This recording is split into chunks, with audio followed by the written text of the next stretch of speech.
오늘은 나이가 드신 어르신의 영양 섭취에 대하여 알아보겠습니다. 나이가 들면서 우리 몸에는 여러 변화가 생기고 그에 따른 영양 상태나 섭취 요구량이 달라집니다. 노인의 경우 여러 신체적 변화로 인해 식사량도 감소하고 영양 흡수도 낮아지는데 만성질환까지 동반하는 경우도 많다 보니 영양 섭취에 각별한 관심이 필요합니다. 세계보건기구 WHO에서도 전 세계 노인들의 절반 이상이 여러 가지 영양소 섭취가 부족하거나 식이 및 영양과 관련된 질환을 가지고 있다고 보고하면서 노인들을 영양위험 집단으로 고려하고 있습니다. 2013년에서 2015년 국민건강영양조사 결과에 따르면 일일 에너지 필요 추정량 기준 미만으로 섭취하는 노인이 전체의 63.8%로 나타났으며, 이는 우리나라 65세 이상 노인들의 영양 상태가 심각한 수준이라는 것을 말해줍니다. 또한 칼슘 섭취가 부족한 노인이 전체의 82.3%나 됐고, 단백질이 부족한 노인의 비율도 40.4%로 나타났습니다. 영양 섭취가 부족하면 몸의 여러 대사 기능이 떨어지고 면역 체계도 약화되어 독감이나 폐렴 같은 급성 감염성 질환뿐 아니라 만성 질환에도 걸리기 쉬워지며 병의 회복 속도도 느려져서 사망률 또한 증가할 수 있습니다. 노인들의 영양 문제는 한 가지 이유보다는 여러 가지 원인들에 의해 복합적으로 발생되는 경우가 많습니다. 우선 나이가 들면 여러 신체적 변화가 생기게 되는데, 장의 기능이 떨어지면서 소화 흡수나 대사 기능이 저하되고 맛을 느끼는 감각도 떨어져 음식을 더 짜게 먹게 되고 식욕도 없어집니다. 또한 노인들의 치아도 중요한 문제인데, 의치를 하면 음식을 씹는 저장 능력이 많이 감소되어 음식 종류 선택에도 제한을 받게 됩니다. 노인은 여러 가지 만성질환을 가지는 경우가 많고 그에 따라 많은 약물을 복용합니다. 이러한 노인성 질환과 약물들이 소화 기능에 장애를 주는 경우가 흔합니다.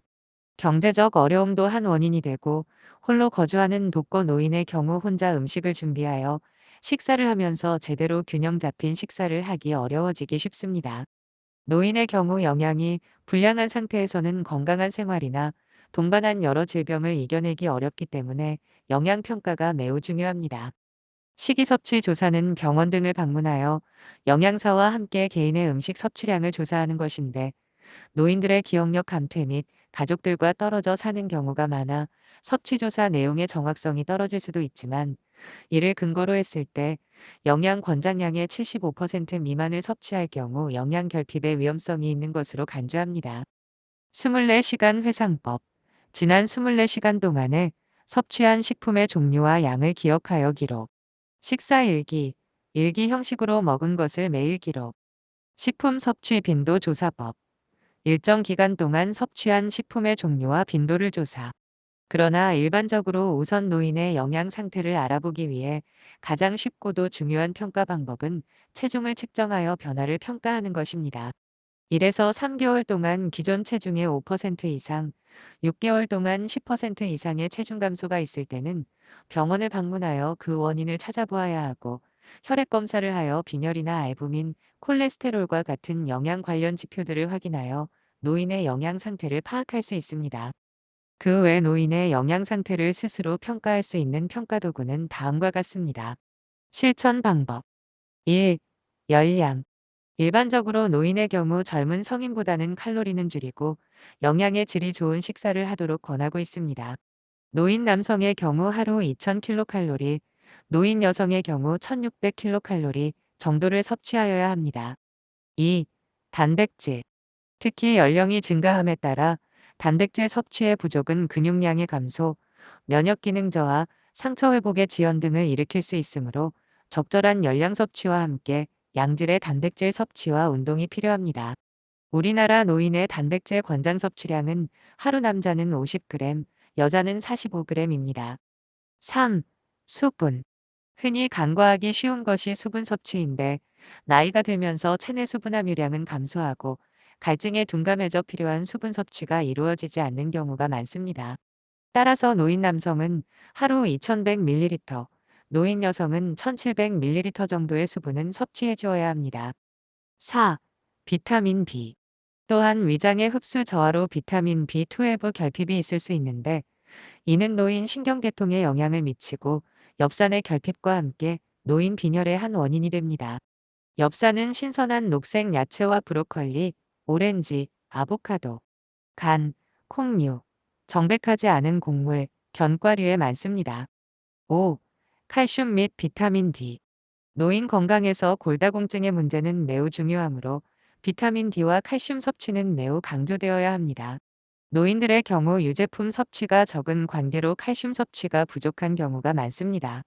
퇴행성 질환 등으로 인해 외출이 적은 관계로 햇볕에 노출이 제한적이고 피부에서 비타민 D 합성 능력이 감소되어 충분한 비타민 D 체내 생성이 되지 않고 있습니다.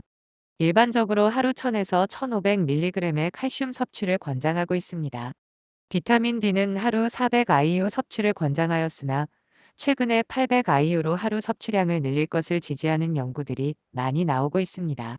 칼슘은 잎이 푸른 채소, 샐러리, 케일, 배추, 시금치, 브로콜리, 우유, 요구르트 등 유제품, 뼈째 먹는 생선, 멸치 등 미역, 다시마 등에 풍부하게 함유되어 있으며 비타민 D는 계란 노른자, 정어리, 고등어, 대구간유, 비타민 D 강화 유제품 등에 풍부합니다.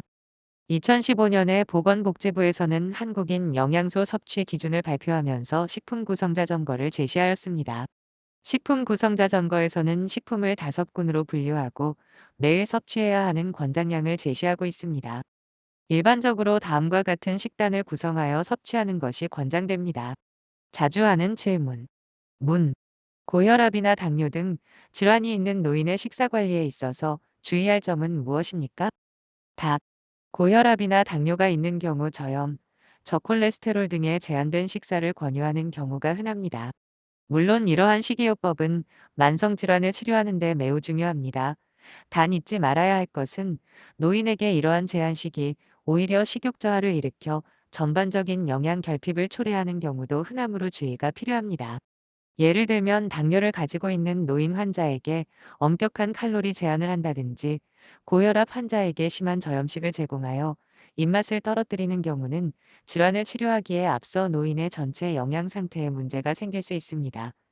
그러므로 질병을 가지고 있는 노인에게 식이요법을 할 경우는 일반적 식이 제한 원칙에 앞서 노인의 전반적 영양 상태나 평소 식생활 습관 및 식이요법 수용도 등을 파악하여 개인별로 받아들여질 정도로 조정하는 것이 좋습니다. 이상으로 오늘은 어르신의 영양 섭취에 대하여 알아보았습니다. 도움이 되셨기를 바라며 끝까지 시청해 주셔서 감사합니다.